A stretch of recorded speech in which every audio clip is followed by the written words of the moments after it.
নমস্কার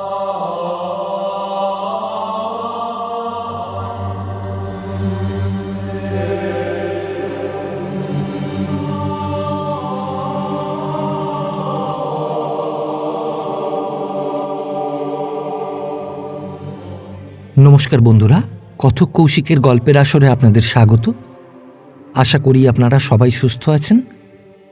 বন্ধুরা, আজ আপনারা শুনবেন আমাদের প্রাণের লেখক বিভূতিভূষণ বন্দ্যোপাধ্যায় রচিত নাস্তিক।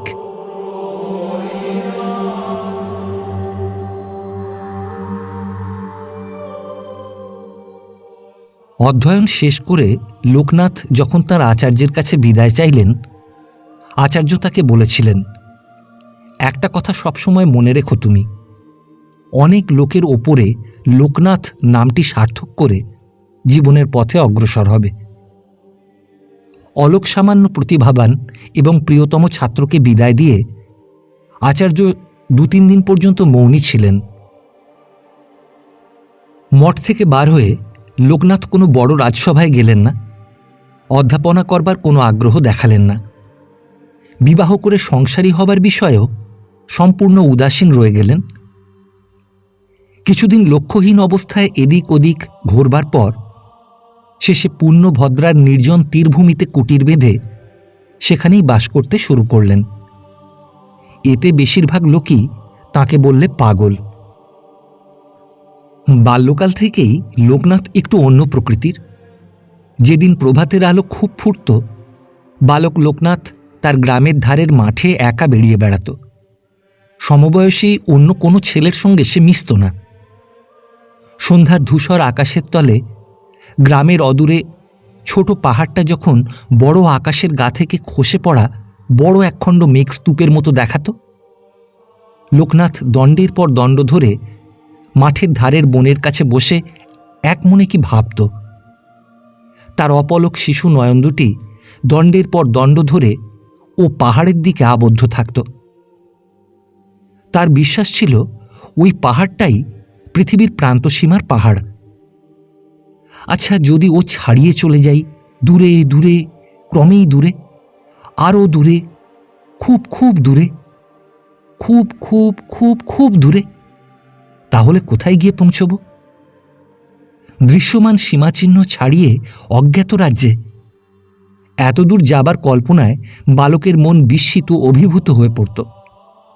নিজের ঘর, নিজের ভাই বোনেদের কথা সে ভুলে যেত।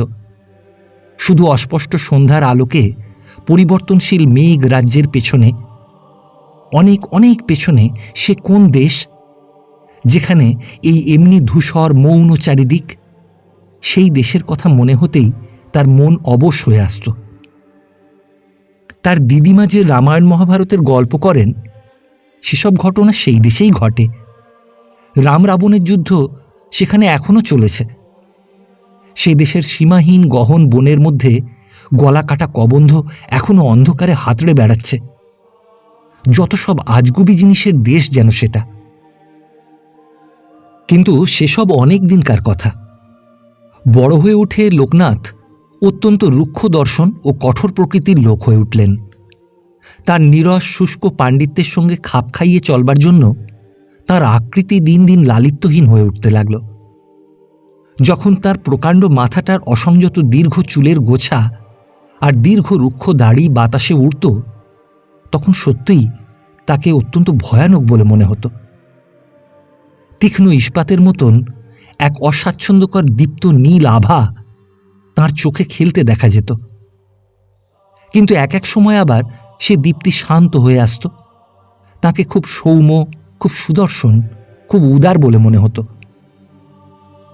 বয়স বাড়বার সঙ্গে সঙ্গে লোকনাথের বাল্যের সেই সুদূর পিয়াসী মন ধীরে ধীরে আত্মপ্রকাশ করতে লাগল। 30 বৎসর বয়স পূর্ণ হবার পূর্বেই দৃশ্যমান জগৎটা একটা প্রশ্নের রূপ নিয়ে তাঁর চোখের সামনে উপস্থিত হল। জগতের সৃষ্টিকর্তা কেউ আছে কি না, এই আজগুবি প্রশ্ন নিয়ে লোকনাথ মহা দুশ্চিন্তাগ্রস্ত ও ব্যতিব্যস্ত অবস্থায় কালাতিপাত করতে লাগলেন। তার জীবনের লক্ষ্যও ছিল আজগুবি ধরনের। সাংসারিক সুখ সুবিধা লাভের প্রচেষ্টাকে তিনি পূর্ব থেকেই অবজ্ঞার চোখে দেখতেন। যশলাভ বিষয়েও তিনি হয়ে উঠলেন সম্পূর্ণ উদাসীন। একবার মঠের আচার্যের কাছে মগধ থেকে পত্র এলো।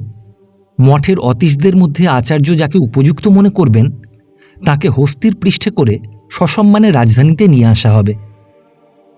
রাজসভার সুরিপদ তিলক মহাচার্য জীবনসূরির সম্প্রতি দেহান্তর ঘটেছে।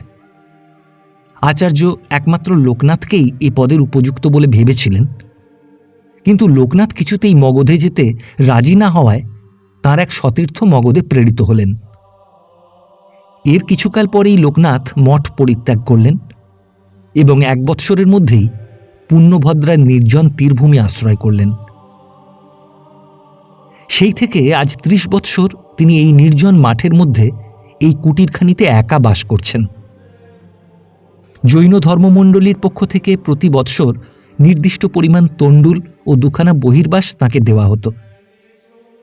মাঠের ধারের বুনো কাপাসের তুলো থেকে তিনি অন্য পরিধেয় নিজের হাতে প্রস্তুত করে নিতেন।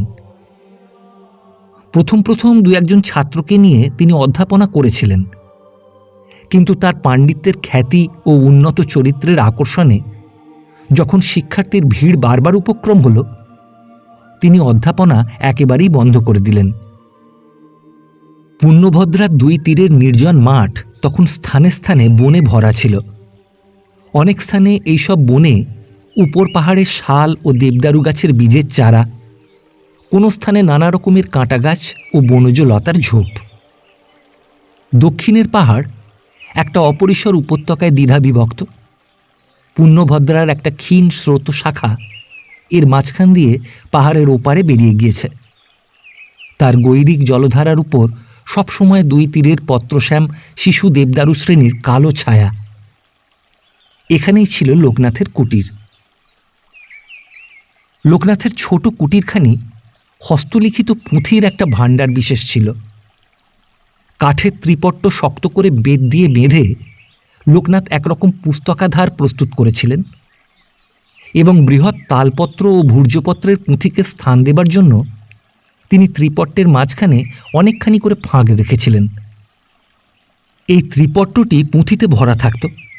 স্বরদর্শন, উপনিষদ, বেদ, স্মৃতি, পুরাণ, অশ্বলায়ন ও আপস্তম্বাদী সূত্র, পাণিনি ও অন্যান্য বৈয়াকরণদের গ্রন্থ, সংহিতা ও নানা কোষকারদের পুঁথি, প্রাচীন জ্যোতির্বিদদের কিছু কিছু পুঁথি ইত্যাদি।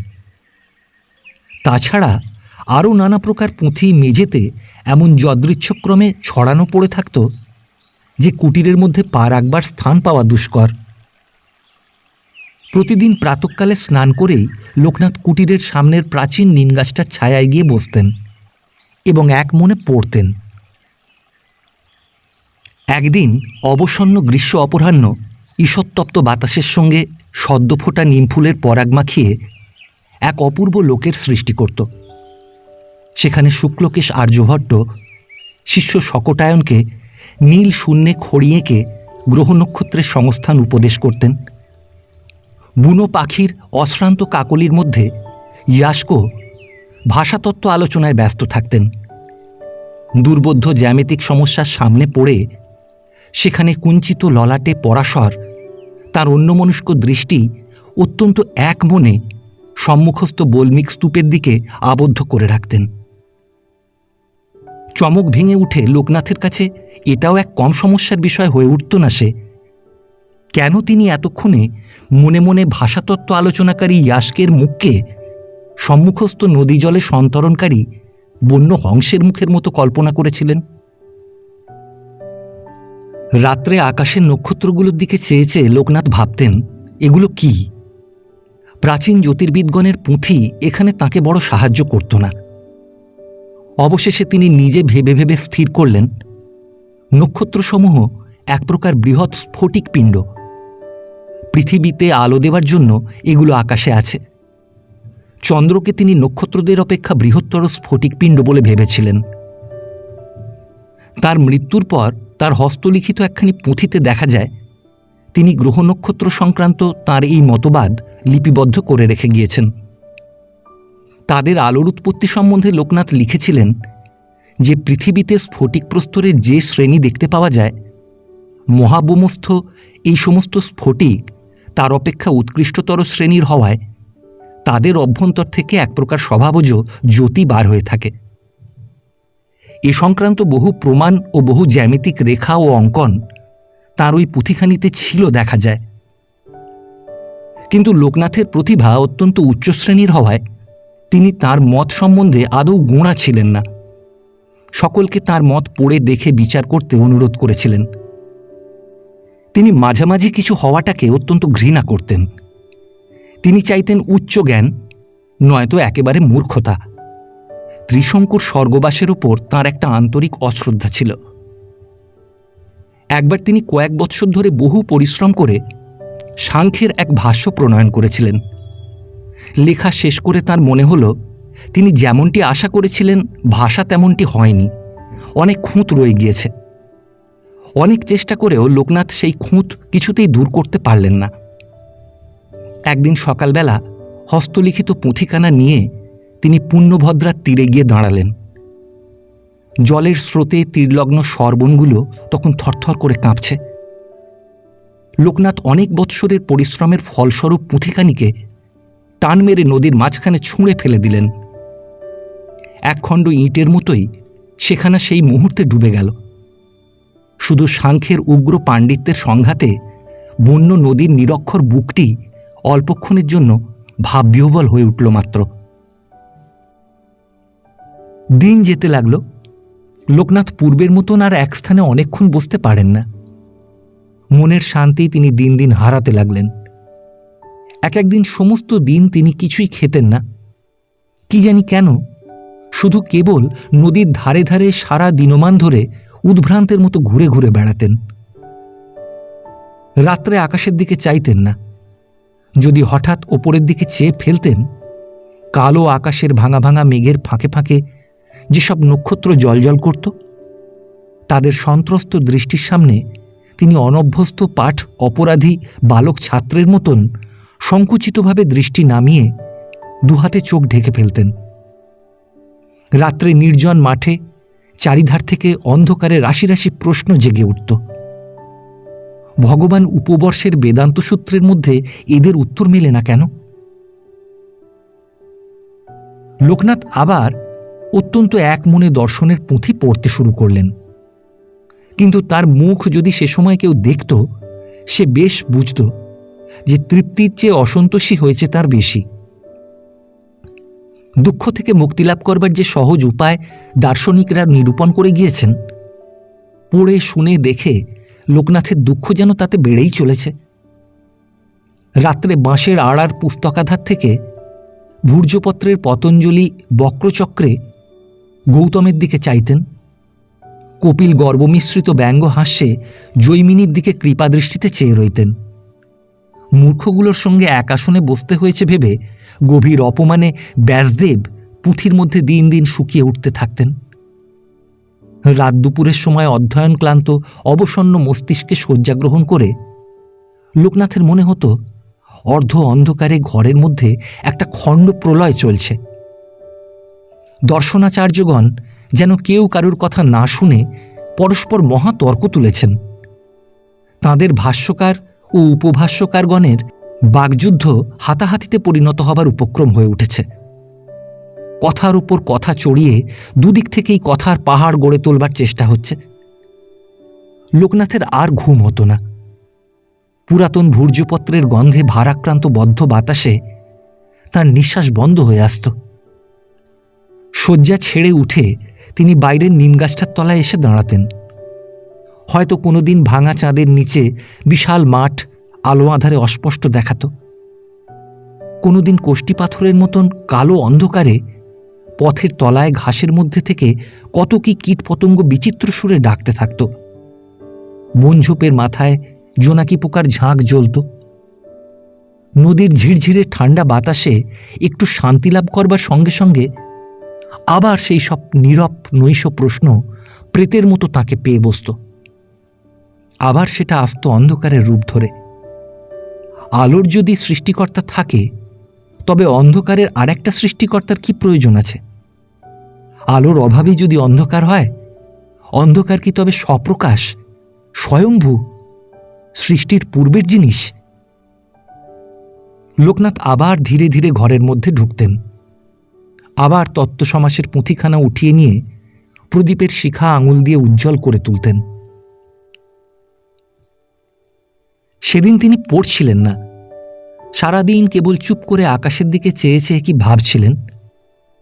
যে রহস্য ভেদ করবার জন্য তার মন সর্বদাই আকুল, সে রহস্য ভেদ করবার আশা ক্রমেই যেন দূরে চলে যাচ্ছে। সব দিকেই অন্ধকার, কোনো দিক থেকে কোনো আলোক আসবার চিহ্ন দেখা যায় না। কয়েক বৎসর পূর্বে তার মনে হতো কোনো কোনো আত্মস্থ ঋষি কোন প্রাচীন যুগে তাঁদের জীবনের কোনো এক শুভ মুহূর্তে এই জীবন রহস্যের সন্ধান বোধহয় পেয়েছিলেন। ভবিষ্যৎ বংশধরগণের জন্য তাই তারা আশ্বাসবাণী লিপিবদ্ধ করে রেখে গিয়েছিলেন। পেয়েছি পেয়েছি পেয়েছি। তার মনে হলো প্রথম যেদিন তিনি উপনিষদের এক জীর্ণ পাতায় এই কথার সন্ধান পেয়েছিলেন, তখন তার বয়স এখনকার 20 বছর কম। সে এক বর্ষার রাত্রিকাল, স্তব্ধ নিশীথ রাত্রে, নির্জন মাঠ বেয়ে সেদিন অশান্ত বাধা বন্ধনহীন বাতাস হু হু করে ঝড়ে বয়ে যাচ্ছিল।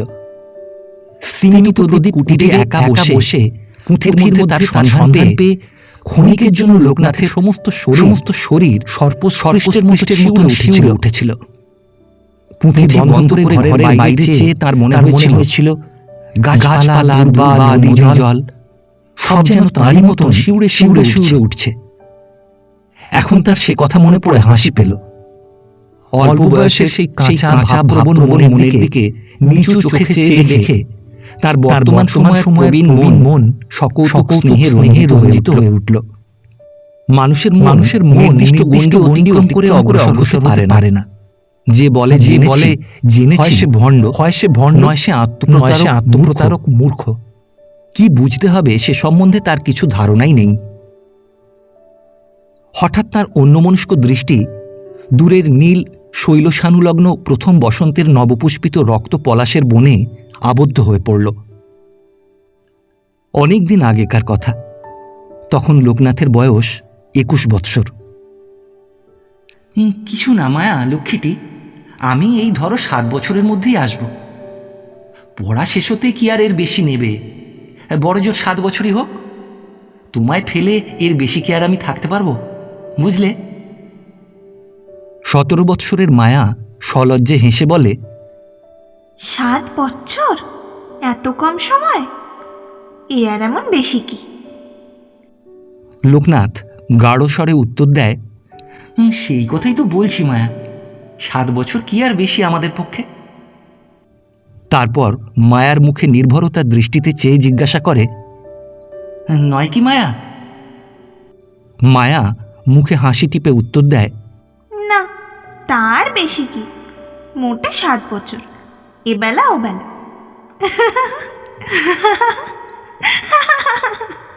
বলেই প্রগল্ভ উচ্চ হাস্যে হেসে ওঠে। লোকনাথ অপ্রতিভ মুখে বলেছিল, না শোনো মায়া, আমি বলছি না, আমার বলবার কথা। যে মায়ার অভয় ভরা স্নিগ্ধ দৃষ্টি সেদিন তাকে প্রবাসের পথে সখীর মতন আগু বাড়িয়ে দিয়ে চোখের জলে নিজেকে নিজে হারিয়ে ফেলেছিল, আজ লোকনাথের প্রবীণ হৃদয়ে কোথায় সে মায়ার স্থান তা আমরা জানি না। তবে এটুকু বোধহয় ঠিক যে সে সময়ের মনোভাব এখন আর লোকনাথের ছিল না। জীবনের তুচ্ছ জিনিসে তার কোনো আসক্তি ছিল না। মঠে থাকতেই লোকনাথের মন অন্যরকম হয়ে উঠেছিল। তিনি মায়ার কথা ভুললেন, জীবনের সুখকে মনে মনে ঘৃণা করতে শিখলেন। তার জীবনে শুধু অনুসন্ধিৎসু ঋষি দার্শনিকগণের যাতায়াত শুরু হল। সে এক অন্য জগৎ। মনের সমস্ত আকাশটা জুড়ে সেখানে শুধু এক বিরাট রহস্যময় দার্শনিক। কে তুচ্ছ মায়া? মূর্খেই শুধু এত সামান্য জিনিসে এত বেশি আনন্দ পায়। হৃদয়ের চিরন্তন প্রশ্নপুঞ্জ তাদের মনে কোষ্মিনকালে জাগে না বলেই। তবু কখনো কখনো কোনো অসাবধান মুহূর্তে যজ্ঞভঙ্গকারী নিশাচরের মতন অতর্কিতভাবে হঠাৎ এসে পড়ে। তার 20 বৎসরের যৌবন মায়ার মুখের লজ্জানম্র হাসিতে, তার প্রসন্ন ললাটের মহিমায় স্নিগ্ধ হয়েছিল। যৌবনলক্ষ্মীর বরণডালির সেই প্রথম মাঙ্গলিক। অনেক বৎসর পরে মঠে থাকতে লোকনাথ শুনেছিলেন মায়া বিবাহ করেনি, কোন মঠে প্রব্রজ্ঞা গ্রহণ করে ভিক্ষুণী হয়েছে। সেও অনেক দিনের কথা। তারপর তার আর কোনো সংবাদ তিনি রাখেন না। যেখানে যায় যাক, তিনি গ্রাহ্য করেন না। সন্ধ্যার ছায়া মাঠের চারিধারে ঘন হয়ে এলো। কুটিরে যেতে যেতে লোকনাথ আকাশের দিকে চাইলেন। মনে মনে বললেন, হে অদৃশ্য শক্তি, আমি দার্শনিকাচার্য লোকনাথ। অজ্ঞান মূর্খ সাধারণ মানুষের মতন আমার যুক্তিপ্রণালী বা মানসিক ধারা নয়। আমি জানতে চাই এই কার্যস্বরূপ দৃশ্যমান জগৎ কোন কারণ প্রসূত। সাধারণ লোকে যাকে ঈশ্বর বলে তার মূলে কিছু আছে কি না। গ্রন্থের কথা আমি জানি নে, কারণ তার প্রমাণের ওপর আমার কোনো আস্থা নেই। আমি তোমার কাছে প্রমাণ চাই। জানি নে তোমার শোনাবার ক্ষমতা আছে কিনা, থাকে তো জানিও। ভোলাবার চেষ্টা করো না, তাতে আমি ভুলব না। মহামণ্ডলীর মঠে প্রধান দার্শনিক বৈভাষিকপন্থী মাধবাচার্য বাস করতেন। লোকনাথ তাঁর কাছে গিয়ে প্রশ্ন জিজ্ঞাসা করলেন।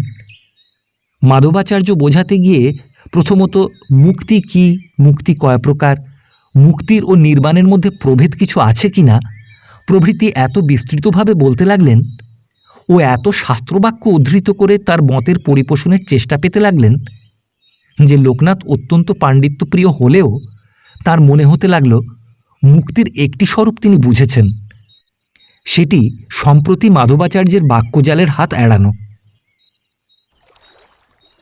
স্নান করতে করতে একদিন তার মনে হলো তার পিঠে যেন কিসের লেজ ঠেকছে। তিনি তাড়াতাড়ি পিছনে ফিরে জলের মধ্যে হাত দিয়ে দেখলেন লেজ নয়, একটা জলজ গাছের পাতা গায়ে ঠেকছে। গাছটাকে তিনি টান দিয়ে ওপরে তুলে ফেললেন। দেখলেন একটা শ্যাওলা গাছ। এ শ্যাওলা নদীতে তিনি পূর্বে দেখেছেন, তেমন লক্ষ্য করেননি ভালো করে। চোখ পড়তে দেখলেন যে শ্যাওলার ডাঁটার যে অংশটা তার গায়ে সুরসুর করে ঠেকেছিল সেটা জলের নিচেকার অংশ। সে অংশের পাতাগুলি ঝাউ পাতার মতন, কিন্তু জলের ওপরের অংশের পাতাগুলি পানের মতন। জলের উপরের অংশের পাতা জলের ওপর ভাসে, নিচের অংশের পাতা ওরকম হলে স্রোতের তোড়ে ভেঙে যেত, কিন্তু চুলের গোছার মতন হওয়ায় তারা জলকে বাধা দেয় না। জল তাদের মধ্যে দিয়ে বেশ কেটে চলে যায়। যখন যেদিকে স্রোতের গতি, পাতাগুলি তখন সেদিকে হেলে পড়ে। লোকনাথ অত্যন্ত অন্যমনস্কভাবে স্নান করে ফিরলেন। একটা কি জিনিস যেন তিনি ধরেছেন। তার মনে হলো একই ডাঁটার ওপরে নিচে দুরকম পাতা হওয়ার মূলে প্রকৃতির মধ্যে একটা চৈতন্য সত্তা বেশ যেন ধরা পড়ছে। নইলে এই নগণ্য জলজ শ্যাওলার পত্রবিন্যাসের মধ্যে এই নিপুণতা কোথা থেকে এলো? পাছে ভেঙে যায় এজন্য কে এর জলের নিচের অংশের পাতা ঝাউ পাতার মতন করে গড়লে? লোকনাথের আর একটা কথা মনে হলো। কয়েকদিন পূর্বে তিনি অত্যন্ত অধীরভাবে জাগতিক শক্তির কাছে তার চৈতন্য সত্তার অস্তিত্ব সম্বন্ধে একটা প্রমাণ চেয়েছিলেন। তার সেই প্রার্থনা কি এইভাবে কেউ পূর্ণ করলে? ন্যায়যুক্তির দিক থেকে এই সিদ্ধান্ত এত বিপজ্জনক তার মনে হলো যে তিনি এ কথা জোর করে মন থেকে দূর করে দিলেন। সাধারণ মানুষের মতন এত শীঘ্র তিনি কোনো সিদ্ধান্তেই পৌঁছতে পারেন না। তবু তিনি ভেতরে ভেতরে দিন দিন কেমন অন্যমনস্ক হয়ে উঠতে লাগলেন। সেই জলজ শ্যাওলার শুকনো ডাঁটা পাতা কুটিরের সামনে প্রায়ই পড়ে থাকতে দেখা যেত। পুঁথিপত্র তিনি আজকাল কমই খোলেন।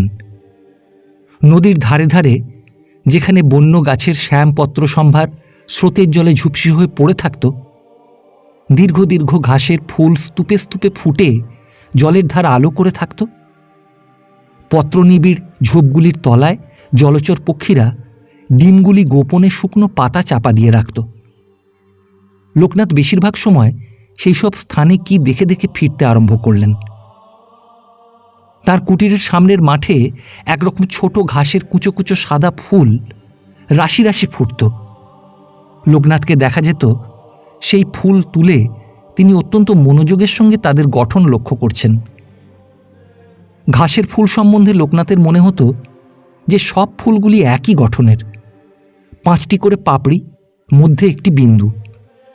প্রকাণ্ড মাঠে এরকম ফুল 2000, 10,000, 2 লক্ষ, 10 লক্ষ ফুটে থাকত। লোকনাথ যদৃচ্ছাক্রমে এখান থেকে ফুল তুলে দেখতেন, সবগুলির সেই একই গড়ন, সেই 5টা করে পাপড়ির মধ্যে একটা বিন্দু। লোকনাথের পিপাসা বিকারের রোগীর মতো বেড়ে উঠল। কত কি প্রশ্ন তার মনে আসে, অসাধারণ, ভয়ানক, বিভীষণ সব প্রশ্নদৈত্য। লোকনাথ বলতেন, জানাও হে চৈতন্যময় কারণ শক্তি, আমায় আরও জানাও। দিনকতক পরে সত্যিই তাঁর অসহ্য যাতনা হতে লাগল।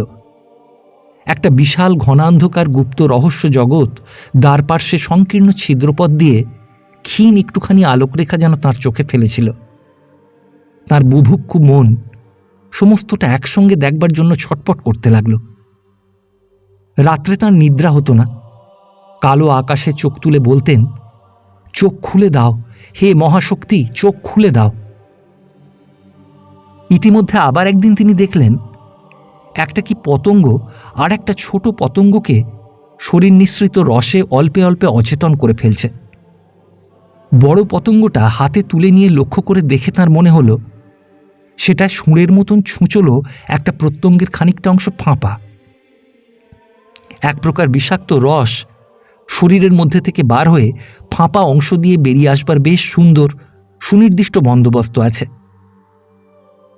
লোকনাথের মন এক মুহূর্তে আবার অন্ধকার হয়ে গেল। নিষ্ঠুর ধ্বংসের একই কৌশলময় আয়োজন। মূর্খ ভক্তিশাস্ত্রকার, এই বুঝি তোমার দয়ালু ঈশ্বর? বসন্তের বাকি দিনগুলো এবং সারা গ্রীষ্মকালটা এইভাবেই কেটে গেল। অবশেষে একদিন কৌতূহলপ্রদ এক ঘটনায় লোকনাথের দুঃখ, ব্যাকুলতা ও সন্দেহের এক অপ্রত্যাশিত রকমের উপসংহার ঘটল। সে সময়টা আষাঢ় মাসের প্রথম সপ্তাহ। বহুদিন বৃষ্টি হয়নি। অসহ্য রৌদ্রতাপে মাঠের ঘাসগুলো জ্বলে বিবর্ণ হয়ে গিয়েছে। বাতাস আগুনের ঝলকের মতো তপ্ত। বৈকালের দিকে কিন্তু খুব জোরে বাতাস বইতে লাগলো এবং একটু পরে ঈশান কোণে খুব মেঘ জমল। নদীর বড় বাঁকটায় বড় বড় ঘাসের মধ্যে শুয়ে লোকনাথ পূর্ব দিক চক্রবালে নবীন বর্ষার মেঘস্তূপের শয্যা এক মনে লক্ষ্য করছিলেন। হঠাৎ তার ডান হাতে মধ্যমা ও অনামিকা অঙ্গুলির মাঝখানে কিসে যেন কামড়ালে। সেদিকে চোখ ফিরিয়ে হাত টেনে নিতেই তিনি দেখতে পেলেন একটা শঙ্খচূড় সাপ ফনা তুলে হাতের সেইখানে মুহূর্তে আর একটা ছোবল মারবার উপক্রম করতে গিয়ে হঠাৎ মাথা নিচু করে লম্বা লম্বা ঘাসের মধ্যে বিদ্যুৎ বেগে অদৃশ্য হল। কি করছি না ভেবেই লোকনাথ সাপটার অদৃশ্যমান পুচ্ছটা তাড়াতাড়ি হাত বাড়িয়ে চেপে ধরতে গিয়ে একগোছা ঘাস মুঠোর মধ্যে চেপে ধরলেন। সাপটা ততক্ষণে অদৃশ্য হয়েছে। লোকনাথ তাড়াতাড়ি পরিধেয় বসন ছিঁড়ে হাতের কবজিতে ও বাহুতে বাম হাতে পাকিয়ে পাকিয়ে দুটো বাঁধন দিলেন। বাঁধন তেমন শক্ত হল না, অনেকটা আলগা রয়ে গেল। তার মনে হল শ্বেত আকন্দের মূল সর্পাঘাতের মহৌষধ। মাঠের ইতস্তত শ্বেত আকন্দের সন্ধানে গেলেন। সে গাছ চোখে পড়ল না। হাতটা যেন অবশ হয়ে আসছে বলে তার মনে হল। বীজ তবে নিশ্চয়ই ওপরে উঠছে। লোকনাথ সম্ভব অসম্ভব সমস্ত স্থান খুঁজতে লাগলেন। আরও 2-1টা সর্পাঘাতের ঔষধ মনে আনবার চেষ্টা করলেন। কুসুম ফুলের বীজ, রক্তচন্দনের ছাল ইত্যাদি কোনোটাই হাতের কাছে নেই। এদিক ওদিক খানিকক্ষণ খুঁজতে খুঁজতে লোকনাথের মনে হলো তিনি আর দাঁড়াতে পারছেন না। চোখে অন্ধকার দেখে একটা ঝোপের কোলে তিনি বসে পড়লেন। অসহ্য দংশন বিষে তাঁর সর্বাঙ্গ তখন ঝিমঝিম করছে। ধীরে ধীরে তার মনের নিভৃততম অংশ কিসের আলোকে যেন আলোকিত হয়ে উঠতে লাগল। আসন্ন মরণের বজ্রকঠোর নির্মল করাল রৌদ্র সুর, দূরশ্রুত মুক্ত স্রোত গিরিনির্ঝরের তালে যেন তার কানে মুক্তির গান বাজাচ্ছে। তোমার পাষাণ কারা এবার ভাঙব, তোমার চোখের বাঁধন খুলব। হে অনন্ত দেব, মহাবোমের অনন্ত শূন্যতার পারে কোন সুদূরতম অপ্রকল্প রাজ্যের জ্যোতিষসিংহাসন থেকে তুমি তোমার এই ব্যাকুল দীনতম প্রজার উপর লক্ষ্য রেখেছ? তাই বুঝি সেদিন জলের মধ্যে আমায় পথ দেখিয়েছিলে? সেদিন তোমায়ও চিনিনি, তোমার পথও চিনিনি। আজ বোধহয় বুঝেছি, হৃদয়ের অন্তরে সেই তুমি আমার আত্মা, পৃথিবীর অপেক্ষা মহান, অন্তরিক্ষের অপেক্ষা মহান, স্বর্গের অপেক্ষা মহান, সর্বভূতের অপেক্ষা মহান। মেঘ যেমন ঔষধিগণের উপজীব্য, তুমি তেমনি আমার প্রাণধারার উপজীব্য। তুমি আমার প্রাণের কথা শুনতে পাও? বেশ, তাহলে আমায় পথ দেখিয়ে নিয়ে চলো দেব, এই অন্ধ রাজ্যের পারে, এই দিগন্ত সীমার পারে, জীবন মহাসমুদ্রের পারে। কোথায় তোমার চিরবিকশিত জ্যোতিপ্রভাত? কোথায় দৈনমুক্ত জ্ঞান সম্পদের অপরাজিত আয়তন? দেখব। হঠাৎ লোকনাথের মরণাভিভূত দার্শনিক বুদ্ধি মাথা তুলে বলে উঠল, তোমার বিচার শক্তি চলে যাচ্ছে। বিষের যাতনায় যখন তোমার সমস্ত ইন্দ্রিয় অবশ হয়ে আসছে, তখন তোমার যে বিচার, সে কি বিচার? মনের এই তরল ভাব দুর্বলতার পরিচায়ক, মন থেকে দূর করে দাও। লোকনাথ কিছুই ঠিক করলেন না। তার মন আর যুদ্ধ করতে পেরে উঠছিল না। আফিমের নেশার মতো মরণের তন্দ্রা তার ক্রমেই গাঢ় হয়ে এলো। কোথায় কোন দুটি বালক বালিকা এক ক্ষুদ্র গ্রামের গ্রামসীমায় বুনো খেজুরের ঝোপে ঝোপে তলায় পড়া খেজুর কুড়িয়ে খেয়ে বেড়াচ্ছে। সময়ের দীর্ঘ পাষাণলিনদের দূরতম সীমায় তাদের ছোট্ট ছোট্ট পাগুলির অস্পষ্ট শব্দ ক্রমেই অস্পষ্টতর হয়ে আসছে। ওধারে তারা দুটিতে ক্রমেই মিলিয়ে যাচ্ছে।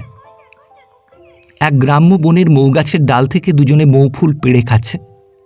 বালিকাটি ভালো রসালো ফুল পেলেই বালকের হাতে তুলে দিচ্ছে।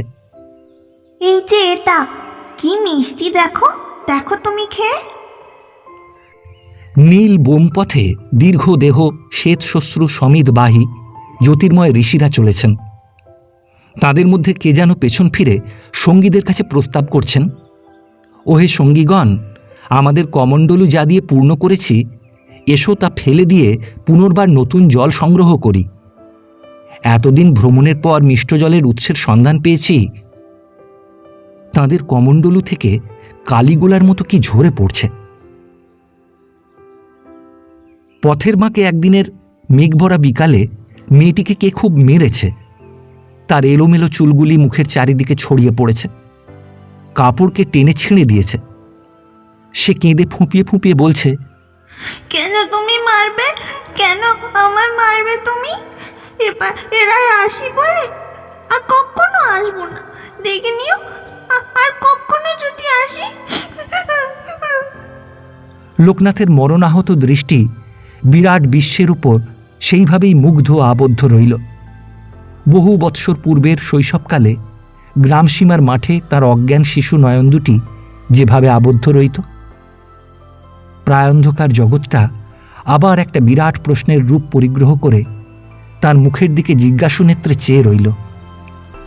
প্রশ্নের কোনো উত্তর তার কাছে পাওয়া গেল না।